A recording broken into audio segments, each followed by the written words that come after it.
Other interesting business news, Spotify stock rises after a record profit and turnaround plan, which is a lot better than them losing copious amounts of money on talent that really didn't make them a profit. Like, was it the Queen, Meghan, and then the Obamas, which both signed very lucrative contracts, well, for them. I don't know how many people download the app just to tune into what they have to say. Now, this comes to us thanks to Yahoo Finance. They quote, Spotify stock jumps after reporting record profit, strong guidance amid turnaround plan, which, again, another hindsight's 2020, not financial advice. Trading for $332.04 for a single share of stock. Hold the long term. Let's see. Max, it's up. 5-year. They've had a pretty good trajectory over there.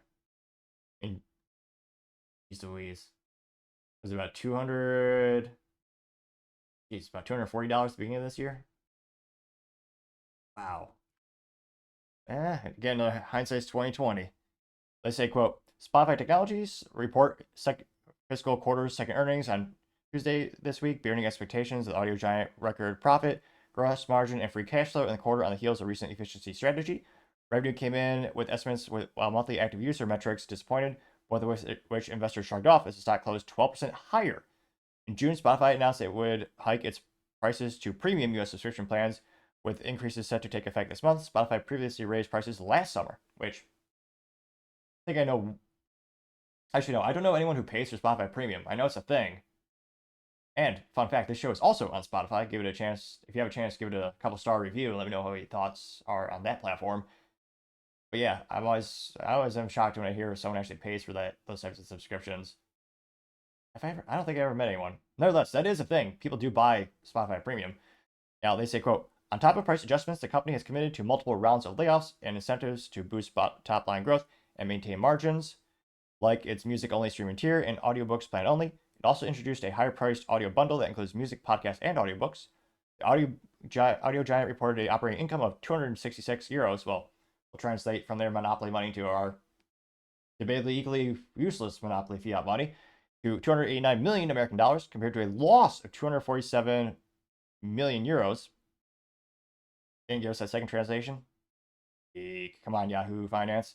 They say that company was above guidance of 250 million euros, driven by, quote, lower personnel and related costs and lower marketing spend, which, yeah, they're paying for a lot of talentless people to be on the platform. They also just spent like over, 150 million for 2 studios, which again, that is a risk because, again, they're mostly a distributor of music. They're not a publisher. They're not making their own music, not making their own podcast, which there's a greater risk and greater reward with that. I mean, then you become basically a media company. That's what Netflix has done, but also you can end up losing a lot of money as you deviate from your core competencies.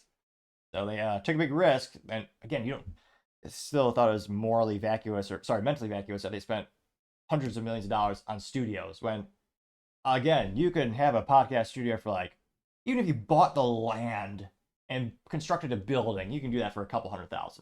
It'd be pretty nice. You might have to put it in Iowa, but still, I mean, I think that'd be awesome. But yeah, hundreds of millions of dollars for a studio. I mean, even get commercial grade Blackmagic cameras and video switcher. Yeah, I don't know where that money really went. They say that, quote, it also guided a strong Q3 operating income of 405 million euros. Real American fiat money, US 440 million, well ahead of Wall Street consensus expectations of 298 million euros. Streaming service reporting net income of 298 million. They're doing better in that regard. Now, gross margins came in stronger than expected at 29.2%, being the company's guidance of 28.1%. The streamer said it expects margins to tick up to 30.2% profit margin third quarter, well ahead of forecast, primarily driven by year-over-year improvements in music and podcasting. Spotify had previously expected the metric to come in between 30 and 35% over the long term, amid plans for further scale its podcasting and ads business. Which, yeah, that would be a really good profit margin because, again, a lot of this money, they don't get to keep. Like when they have ads on these, a lot of it go to the artist and the actual music entity or the legal entity that owns the actual music rights. Which, spoiler alert, Sony and Warner Brothers are still quite big in regards to holding all those magical royalties. Hey, what is it? Sony spent about $749 million for half of Michael Jackson's portfolio to own the legal rights. And I was gonna say it's a good investment. It seems like that one of those timeless artists that just keeps getting played on the radio, or in this case, the app. So pretty good news for Spotify. Again, another, hindsight's 2020 when it comes to investing. I am, again, with unprecedented economic and political uncertainty, it still blows my mind that people have extra capital to, spend for premium streaming where you just don't have to listen to ads, which, again, I'm not sure where they're working, but to me, that's a silly luxury, but I know I'm a little bit unusual in terms of my spending or lack of spending. But let me know, do you know anyone who actually has Spotify Premium? Do you yourself pay for Spotify Premium?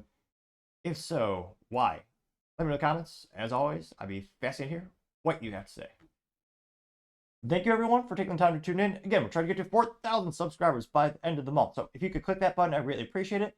Also, leaving me a thumbs up, thumbs down, or a comment is a great way to give me some additional feedback, letting me know how I can make the show better and better. Lastly, don't forget to take the time to tell your family, tell your friends, tell your coworkers, heck, tell your enemies, tell anyone and everyone. Just stay safe, fight the good fight.